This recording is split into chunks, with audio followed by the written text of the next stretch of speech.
Welcome to the Fearless Happiness Podcast, where we showcase phenomenal individuals who have overcome serious traumas, life obstacles, and challenges to find their own path to fearless happiness. Listen as Max Njist invites guests from all around the world to share their experiences and spread strength, hope, and faith.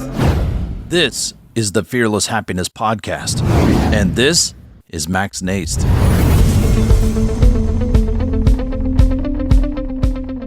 All right, everybody. Good morning, good afternoon, or good evening, wherever you are in this world. It's Max coming to you from the Fearless Happiness Podcast. And I have a very special guest today who's going to share his story of addiction to recovery and now how he's helping others. So, Jason, what I like to do is have you introduce yourself to my audience, tell them who you are and what you do, and we're going to rock and roll. Sure. My name is Jason Mazur. I'm from Indianapolis, Indiana. I've been an addict for a long time, battling that, and found a thing called ibogaine.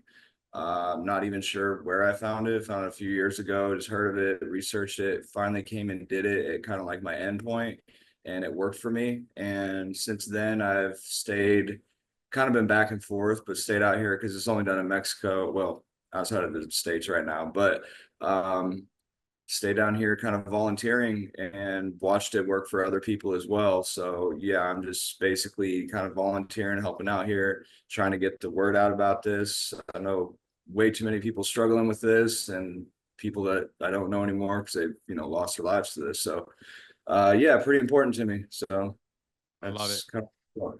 So tell a little bit of your backstory, right? And talk about an audience, me, right? Like, I don't push any certain way to get clean and sober, right? As long as you do the work and you get clean and sober, that's what I used to be, that old fashioned, right? Oh, if you don't do it my way, you're going to die, blah, blah, blah. But so tell them a little bit about your backstory. Like, what was the drug of choice you used, and right, and talk about your time in treatments and what didn't work, and then how ibogaine, and maybe give a brief description on how that works for people so that my audience can understand like where you've come from, and then tell them how it's bettered your life since you've gotten clean with it. Yeah. Well, first of all, like you said, there's not one way to get clean is what I found. I've found people that have gotten clean through many, different ways. It's just very hard to do. And I've seen people not be able to get some of those ways, like I do ibogaine, but I don't believe, let me just start out. I don't believe it's a cure. I believe it's a good head start, but then I still do the other things I've learned in addiction. I still go to AA meetings, stuff like that. Follow up, have friends that are in recovery as well. So right. Let me just stop there. But yeah, so, my background, I've been using since 13 or 14, like typical addict, I guess. I started out with pills, alcohol pill, just whatever you could get back at that age. Right. And and at some point in early high school years, I found pills and opiate benzo combination. That was my drug of choice, but I'm also poly user. I would use opiates. I've been addicted for many years to heroin, meth, crack, you name it. Right. Pretty much used it. So anyway, in the first time, and I always look back like, why did I become an addict? But the only thing I can come up with is what I've heard from many people is like, when I first did my drug of choice, I finally felt normal, or felt like other people looked, I guess you could say, just whatever you want to take from that. It just clicked, and I've chased it ever since, Right. Consequences, whatever. Anyway, so I knew I was a pretty much full-blown addict in high school. Got in some trouble. I was sort of battling it right after high school, trying to remain clean. I've been really battling it forever. And then, continued using. I, was married, had a kid, cost me, divorce, all that stuff, early years. Continued using, cost many jobs. I got to a point at around 27 or so that I found Suboxone, and that was early in the Suboxone. What was maybe 2008 or something like that. Yeah. so somewhere around there. But anyway, so this is already after 10, 12 years of being an addict and all that stuff, like overdosing, I was already there in my 20s. So, at 27, I found Suboxone. I was ready to quit then. I wanted to, had trouble hanging over my head again. So I had incentive. The first year or so was great. I thought it was the answer. I'm not going to lie. I mean, it does work. It's a very useful tool. If I pick, heroin or fentanyl versus Suboxone, I pick Suboxone every day. But with me, and I know this has happened with some other people, I ended up taking it for 3 years, and I had stayed on. I wasn't using other things at the time. I was working, but then slowly I started, kind of isolating. And for me, I felt almost like a zombie, like maybe depleted. I was depressed taking it, but I couldn't jump it, Right. and I attempted to jump it 3 times, and on the third one finally did. But I had to spend a year like researching it, what to expect, because I had no idea that I was going to be sick, 30 days later Right. still. Explain to the audience what jumping means so they understand what you're Oh, I'm talking sorry. about. Quitting Suboxone. Yes. Yeah. I I know there's didn't new slang out there. I was even asking, what do you mean you jumped? Did you go from jump back jump. and forth or what? Yeah, jumped off it, I should say. Yeah, sorry. Right.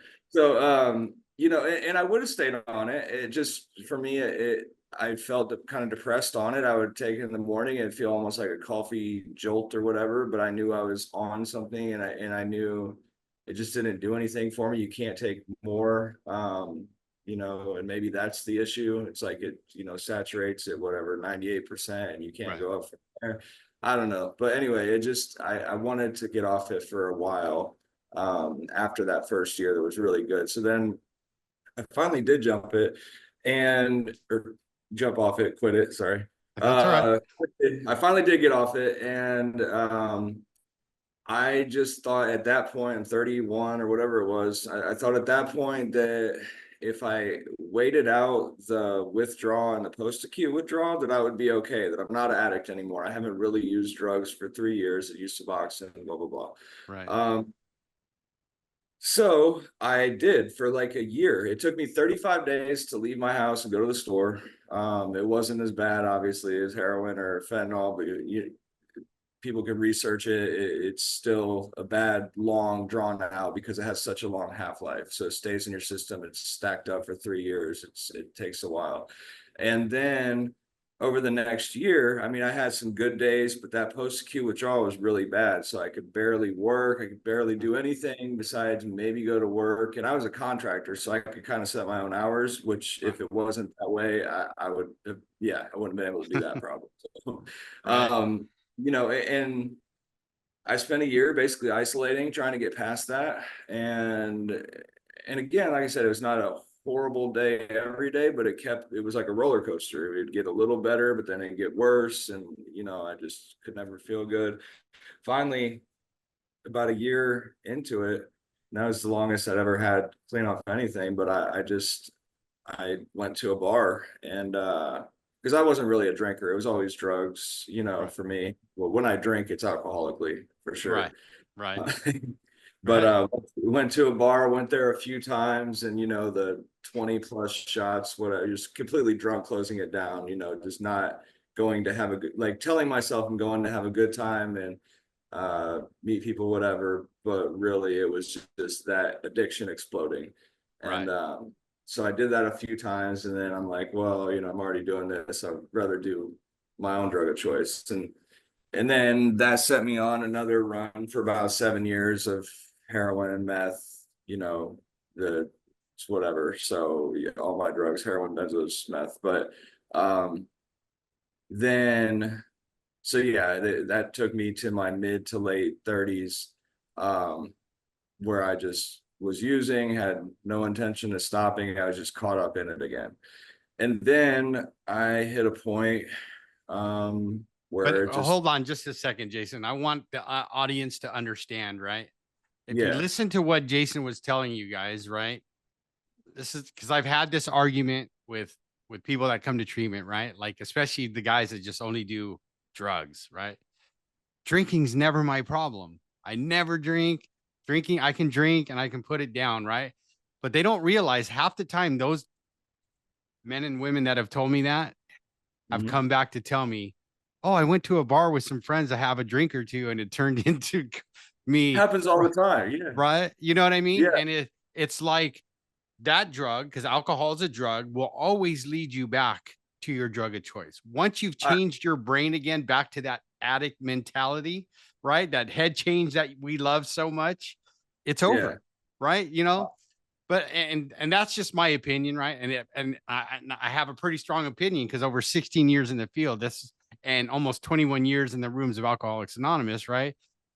That has been one of the biggest reasons I've seen people come back, right? Oh, drinking really wasn't my problem, but Yeah. now when they say now they mean it when they go, I'm an alcoholic, right? Uh, And this is, I'm just bringing this point to you, audience, so that you can understand, so family members can understand. A drug is a drug is a drug, in my opinion, and right, whether one is not your drug of choice that brought you to rock bottom, your brain, I believe, is going to tell you, oh, I can have a drink or two. It's going to be okay. And there probably are people that could do that and then never touch it again, right? They figure, oh shit. But like yeah. Jason, guys like Jason and I, when we like that high, whatever it is, it's over, right? It's going to ignite our addiction again to like I liken it or parallel to like a boiler room, the what do you call it? The pilot light, right? Getting lit full blast and then getting stuck open, right? And we can't turn down the flame because we've released the beast again, right? And Mhm. that's my humble opinion. Jason just kind of proved to me that, right? It can Uh, happen to any of us who are trying to get sober. If we don't think something's going to affect us, that's when you should probably take a step back, don't you think, Jason, and go, hey, let me reevaluate this because it might not turn out the way I wanted to, right? Absolutely agree. Like, because I have a drug of choice, but if there were none of my, like, I would be an alcoholic for sure. And I have had those runs early on where I would drink that way. And so, yeah, absolutely. And it flipped that to where the alcoholic drug of choice there is alcohol. I've seen that where they get prescribed opiate for something or a benzo or something like that, and it takes Oh them yeah. off just like that. It's about Absolutely. escape. Exactly. I've seen that so Yeah. many times, right? Back surgery or something. Doctor gave me Vicodin, right? Yeah. Next thing I know, I'm out of it and I'm searching for more. And then now I'm back at the streets because I know I can get heroin. You know what I mean? How many times have you heard that in the rooms, Oh, yeah. Right. But the point that Jason and I are trying to make here and him sharing his story is that right, for my audience is I don't care how you find right the way to recovery. If you find it, stick with it, right? We don't have to do the research because Jason and I could, if you could see his face, he's looking at me like, yeah, I've done the research. It doesn't work.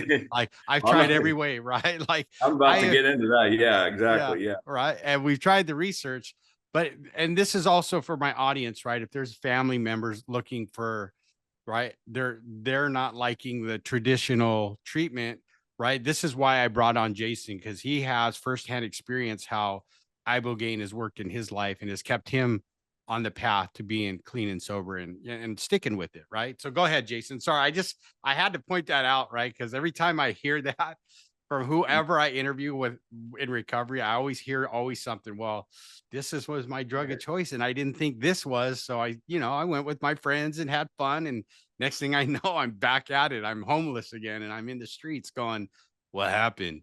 You know what Oh, I mean? yeah. Yeah, no, I mean, that's absolutely true, man. And me and you both know that we've Yeah, been through it so many times. We both know it. I just forget sometimes. But yeah, so when, that late 30s, I got to another point where I'm like, I can't do this anymore. Like, I need treatment. I actually had insurance at the time. I started going to some different treatment centers. And what would happen is I would go and I wouldn't stay long enough. I would come out, I wouldn't do the right things, maybe, but I just felt I didn't feel good. That post-acute withdrawal, whatever it is, even if I can make it past withdrawal, but I probably went to 10 or 15, well, probably 15 plus detoxes and treatment centers at least. And then I started trying different things. I tried something called NAD, which is like something they drip into you. It's like a vitamin, but they drip it yeah, into you 15 days. And they're supposed to basically help with detox, and it did not. They cut me cold turkey off everything, including the benzo script I was on. I ended up in the ICU for 4 days, Oh, wow. but Yeah. still finished it and tried it. Then I did a thing called a bridge device where it's attached to the back of, it's supposed to send a signal. It's attached to the back of your head, behind your ears. And again, cold turkey, and again, it just didn't work. And so I was trying all these different things. And then, I got to a point where I just, for 3-4 years ago, I went to a treatment center and I just let go. I said, I'm going to stay here however long. And then, so I stayed there for 3 months. I went to detox first. It was just a regular, treatment center, but, I stayed there for 3 months. Then I moved out with a couple guys from there in our own makeshift sober living and started working AA. And again, I love AA. I was going through the steps. I actually did the 4th step, all that stuff. I went through them.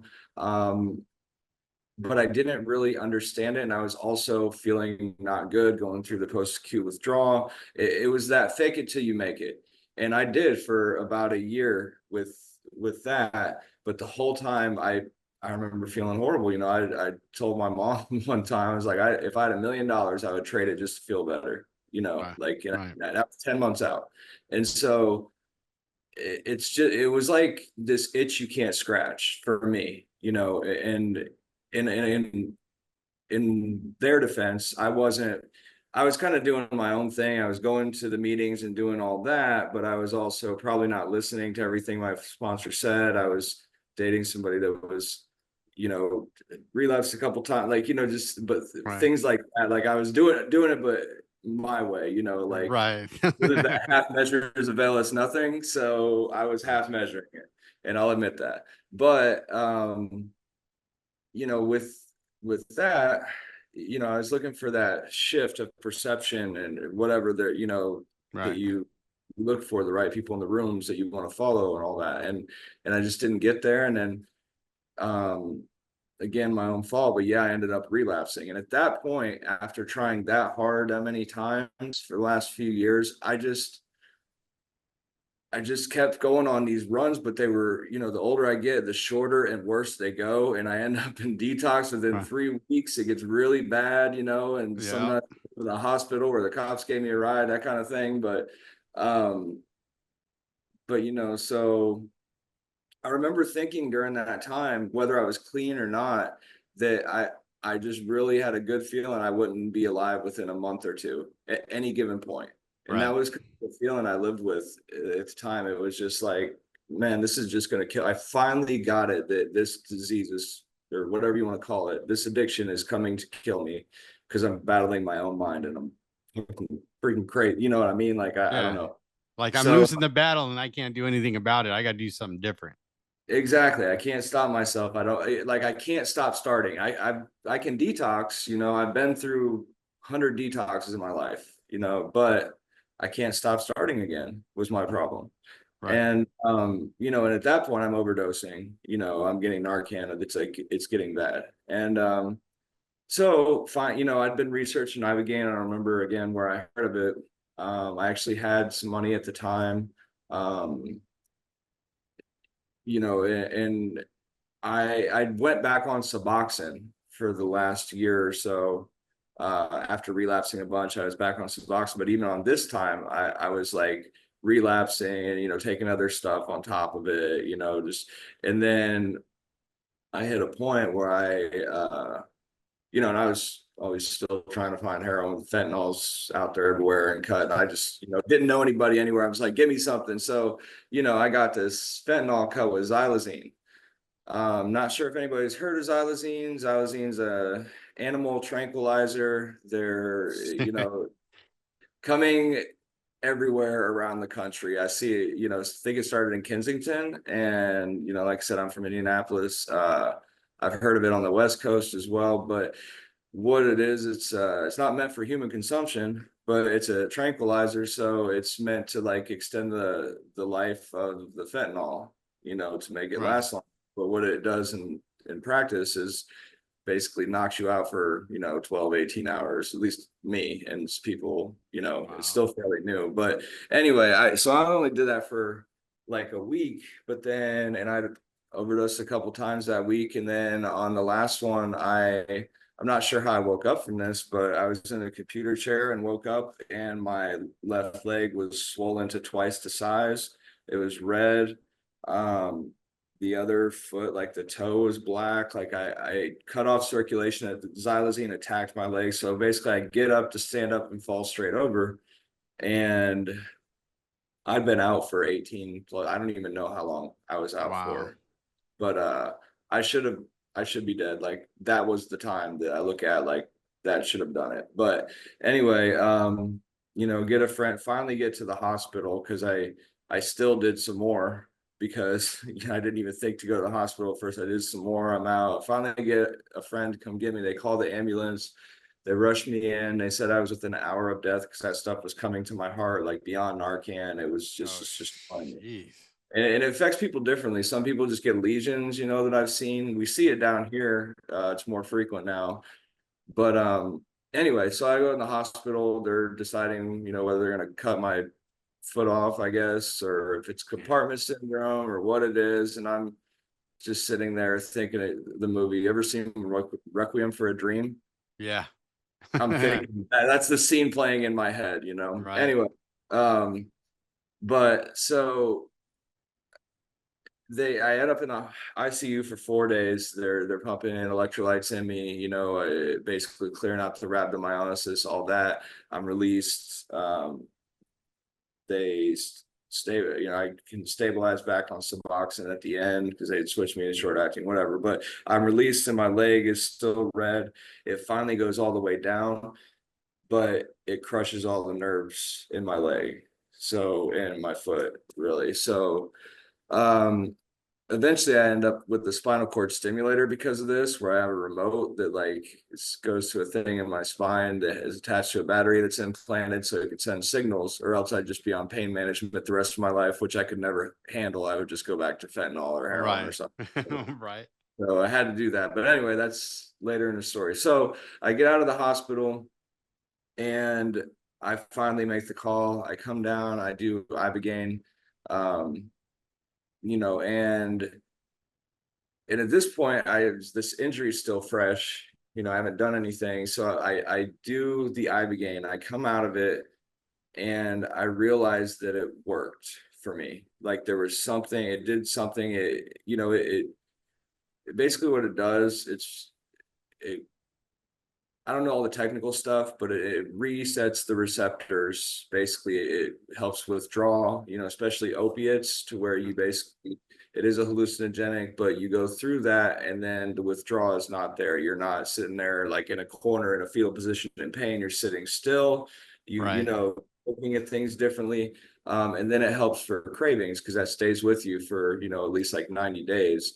So it's a really good head start. For me, it seemed like it helped with post-acute withdrawal as well over this Okay. past year since I've done it. But anyway, so I go and do that. I get out of it and I know it works, but that pain is there. I didn't realize how bad the pain was from when it crushed all the nerves because I'd been using other stuff.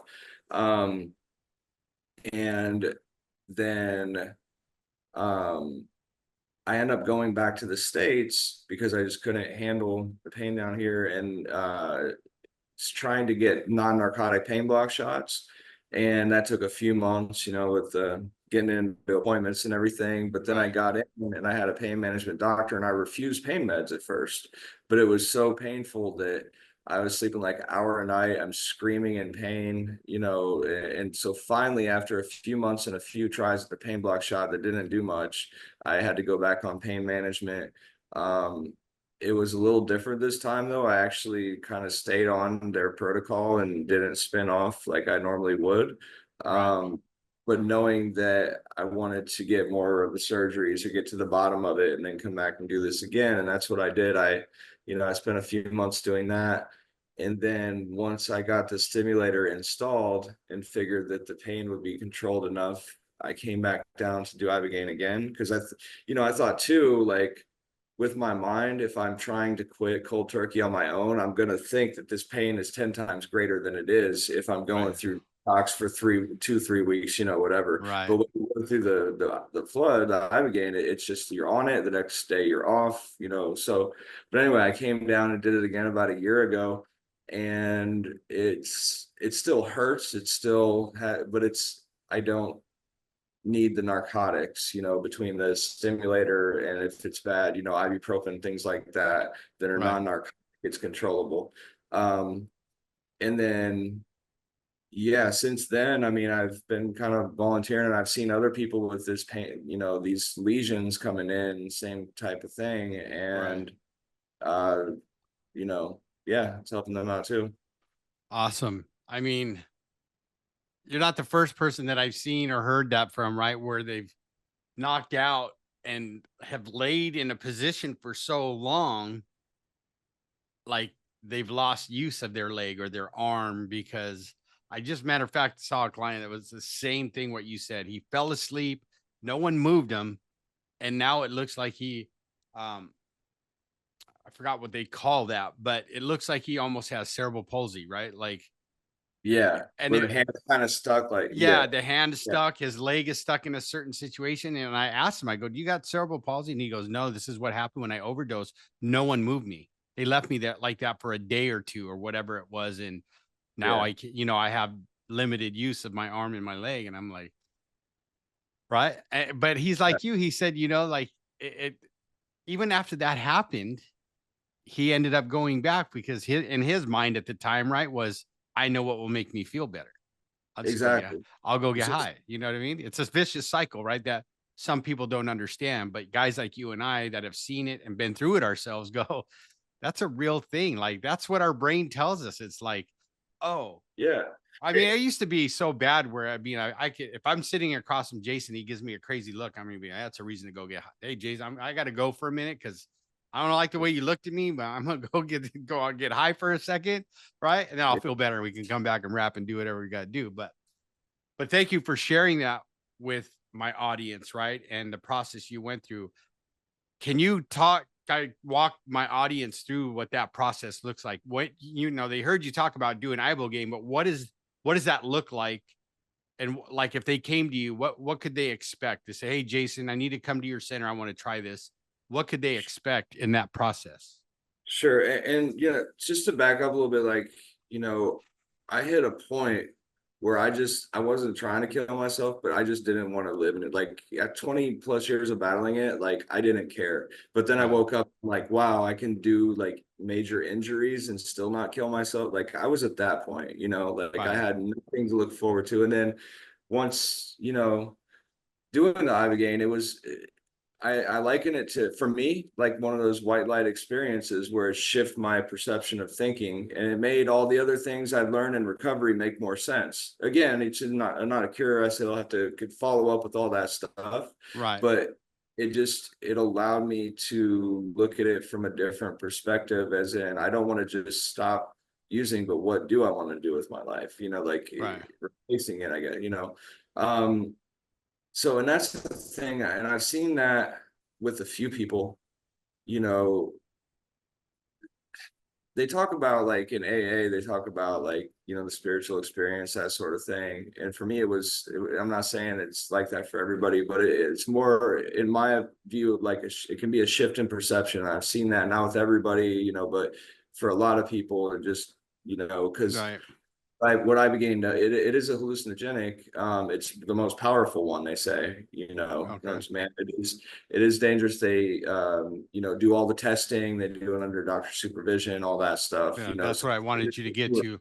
Yeah, let yeah, them know that this is all supervised by a medical team, and it's not just like absolutely. it's not like I Yeah. come in and go, "Hey, Jason, here's your dose for the day. I'll be back in a little bit." You know what I mean? Yeah, no, no, no. So yeah, and what it does is it's different for everybody, but for me, from what a lot of people I hear, it just kind of tells you the truth, whatever. But the medical process of it, um, you know, the things you hear bad online are people doing it in hotel rooms, things like that, and Right. over a long period of time while they're figuring it out.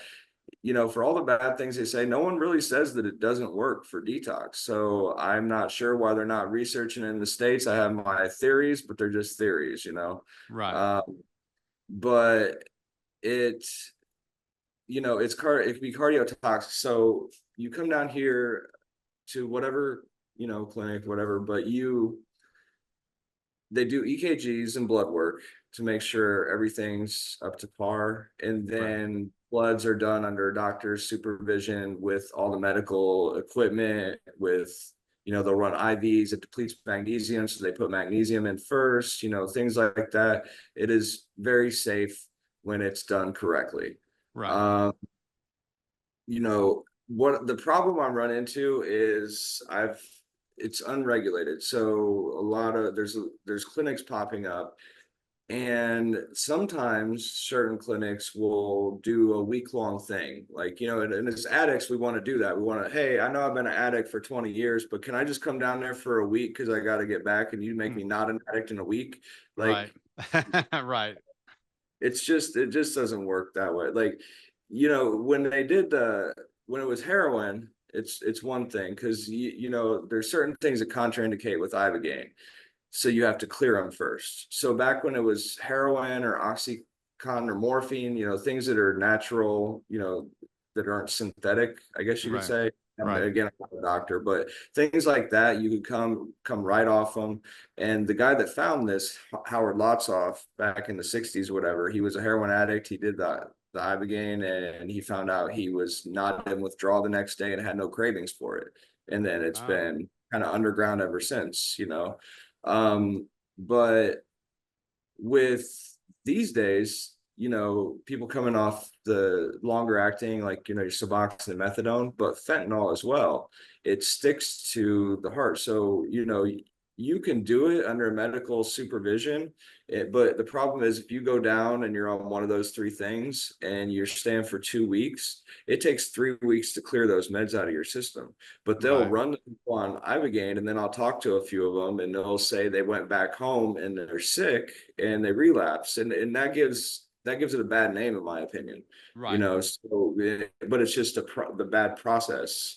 So, like, what we do is, if you're on one of those, we're going to switch you over to a short acting opiate because we have a 24-hour nursing down here. So they pretty much dole out meds, it's not something they would use in the States, but you come in on fentanyl. Fentanyl and meth is pretty common. You come down on that, they're going to put you on short acting opiates like a morphine or oxy or possibly opium tea, for about 2 or 3 weeks. They're not going to get you high, but you're not going to be sick. Right. It's Right. it's basically going to just ease you into it to where you're going to feel fine, do whatever until you're ready to take the ibogaine. But they won't even run it until the urine test shows that you're clean, and it's all out of your system. Right. So then at that point, you do the ibogaine, and um, then there's other plant medicines we use as well. For whatever they do, a thing called bufo, which is 5-MeO-DMT. Most places use this after the ibogaine, but we use it as well. Where it's different. Like I said, it's more of a spirituality type thing where like the ibogaine can tell you the truth, and it may not be pleasant at times, and different people see different things, but what Right. it's doing is resetting your receptors and getting you clean, all that kind of stuff. Right. The bufo is more of a afterwards, like, it's what I hear a lot of people say is it kind of shows that you're one with everything. So it's like a warm hug, like a feeling of just peace, I guess. Okay. Cool. And so it's another plant medicine. And then sometimes we'll work with ayahuasca, things like that. And Right. it's kind of resetting your outlook on everything, with that. Right. So it's part of the program. And then also, it's ran like a regular treatment facility. So we have therapists and all that, Right. case management, that sort of thing. Right. So and recommend, in my opinion, like I said, you could come down for the week or two if you were but I just see that stuff happen with those types of drugs, the fentanyl, everything. If you were on regular heroin or just opiates, you could. But then you're going right back into the same situation. So if you have a great aftercare program, that's that's great. Right. But what I always recommend is stay at least a month, if not 2 or 3. Right. Exactly. Like with that- any treatment, right? Long term works. Like yeah, help to get your mind right. Your mind does not get right after 2 weeks. We know that. I don't care how good any of this treatment is, right? You yeah. send us off to go back home. Guess what? We're going to end up back because we're going to go back to what we know, right? Right. So, And another thing I see is people that leave too early might relapse, but it'll be a short relapse and they'll, come back or they'll stop after that, because it's like they don't know what to do with themselves, like, but they didn't stay long enough to just kind of right. plan it all and breathe. Lost my train of thought, but yeah, so ideally, you're coming down for at least a month, Right. and then you have a plan for afterwards, for an aftercare. So ideally, I'd like to see people go to like a sober living. Right. Some people want to get out of where they're at, because that's the other good thing about Suboxone too, is it it'll allow you to break the lifestyle, but not the addiction. It's like, well, my little joke about the maintenance meds are like, you Right. have a check light on your car and you just put a piece of black tape over it. Right. So it'll work. Right. But Right. yeah, I mean, but breaking the lifestyle and breaking all the people you're hanging with, like that's half the battle right there. Right. So You got to change. It's a lifestyle change. I don't care how you get there, but we all know that getting sober or clean, whatever you want to call it, is a complete lifestyle change. You got to change everything, the people you hang out with, the mhm. places you go, right? At least for a while until you grow stronger in your recovery, right? And I appreciate you sharing that with my audience and showing that it's not a quick fix, right? That it is a process, right? And it's not come down for a week, we'll fix you, not come down for 2 weeks. I don't know if you remember the Schick Shadle, right? Commercials, right? The quit smoking or drinking, they would flood your body with cigarettes, right? Till you got so sick. That was their way to get you to quit. Or same with Right. drinking, right? They would just, here, you drink this until you get sick, and then we're going to drink some more, right? Under medical. But that was their whole thing, right? And I Yeah. know, I mean, they're old timers now, but I got a couple of friends that got sober that way. You know what I mean? They're like, Yeah. I got forced it down my throat. Now I done, but I appreciate you sharing that with us because, right, I always want my audience, right, whatever they're doing, is to have a what do you call that? Doing do your research, right? And find what's best with you and just don't jump into something without knowing about it, right? And that's why I'm glad you came on so you can explain it. So we could spread the word, right? That there's another modality out there that might be for someone who needs it. You know what I mean? Yeah, like you said, like the people that get clean the traditional ways, traditional treatments, all that stuff, like I don't want to mess with, like they're good, but Right. it's a low percentage in the whole scheme of things. So like there's other, I just try and get this out as another option, because I just didn't think, you know, I see a lot of people that just can't get there, and for whatever reason, but I think this gives me a head start, because really, like, I know how I felt. I can't speak for other people, but like I felt about a month or 2 out after doing this the same way I felt, or better than I felt 10, 11 months out after the cold turkey and doing all Right. that stuff. Like Right. that stuff good for maintaining, but like this is, like I said, a good head start. And then I look at it too, like I've gotten to know people out here, and I know multiple people, with a year as well. Like, really the number's probably 50%. And then I compare it to the few that I kept track with in the States, where I mean, the reality of it is I went to one place and there was like 25 people, and I kept in touch and found out almost half were dead after 2 years, Right. and like only one or two still clean 2 years later. Like it it's just tough. It's Yeah. very hard to beat this. And I'm not saying this is the answer. I'm still looking into like what's the best, way for after this, Right. it's so.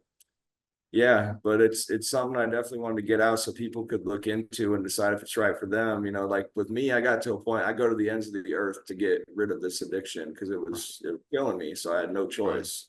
Exactly. Now you're giving back by helping others, right? Giving them another opportunity or another way to maybe help them overcome their addiction, which I appreciate. And I totally am grateful that you decided to do this show.